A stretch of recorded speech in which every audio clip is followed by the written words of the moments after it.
ಚೀರು ಅದನ್ನೆಲ್ಲ ಮೈತ್ರಿನ ಮದುವೆ ಆಗ್ಬೇಕಂತ ಡಿಸೈಡ್ ಮಾಡಿಬಿಟ್ಟಾನ. ಅದೇನ ಆಕೈತಿ ಡಿಸೈಡ್ ಮಾಡಿದಾಗ ಅಲ್ಲಿ ಮೈತ್ರಿ ಮನೆ ಒಳಗ ಅಕ್ಕಿಗೆ ಅವ್ರ ಮನೆಗೆ ಗೊತ್ತಿಲ್ಲ ಸಡನ್ಲಿ ಒಂದು ಹುಡುಗಿ ನೋಡಾಕಂತ ಬಂದ್ಬಿಡ್ತಾರ.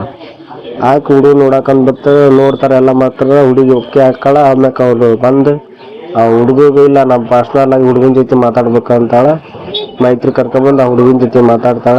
ಇಲ್ಲ ನಾವು ಹುಡುಗನ ಇಷ್ಟಪಡಾಕಂತೀನಿ, ಅವನ್ನ ಮದುವೆ ಆಗ್ಬೇಕಂತ ಡಿಸೈಡ್ ಮಾಡೇನಿ, ಅದಕ್ಕೆ ನಾ ಅವನ್ನ ಮದುವೆ ಹಾಕನಿ ಅಂತ ಹೇಳ್ತಾಳ. ಹೌದಾ, ಹಂಗ ಇಲ್ಲ ನಾ ಫಸ್ಟಿಗೆ ಹೇಳ್ಬೇಕಿತ್ತಲ್ಲ, ನಾವು ಬರ್ತಿಲ್ಲ ಹಂಗೆ ಅಂತ 5 ವರ್ಷದಿಂದ ಲವ್ ಮಾಡಾಕುಂತೇವ್ ನಾವು. ಇಲ್ಲ ನಾ ಪ್ಲೀಸ್ ಅವನ್ನ ಮದುವೆ ಆಗ್ಬೇಕು ಅಂತ ಹೇಳಿ ಏನನ್ನ ಹೇಳಿ ಇದು ಮಾಡ್ತಾಳ. ಕೈ ಮೈ ಮುಗಿತಾಳ, ಎಲ್ಲ ಮಾಡ್ತಾಳ.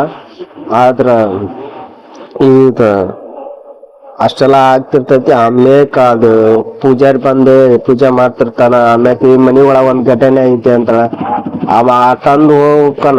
ಹೋಗಿದ ಮ್ಯಾಕ ಆ ಸಡನ್ಲಿ ದಾಮಿನಿ ಕಾರಿ ಮ್ಯಾಗ ಇಳಿದು ಅವಂಗ ಬೆದರಿಕೆ ಹಾಕಿದ್ದು ಅಷ್ಟ ತೋರ್ಸ್ಯಾರ. ಅದು ಫುಲ್ ಎಪಿಸೋಡ್ ಇನ್ನೂ ಬಂದಿಲ್ಲ, ಅದು ಇವತ್ತು ಬರ್ತೈತ.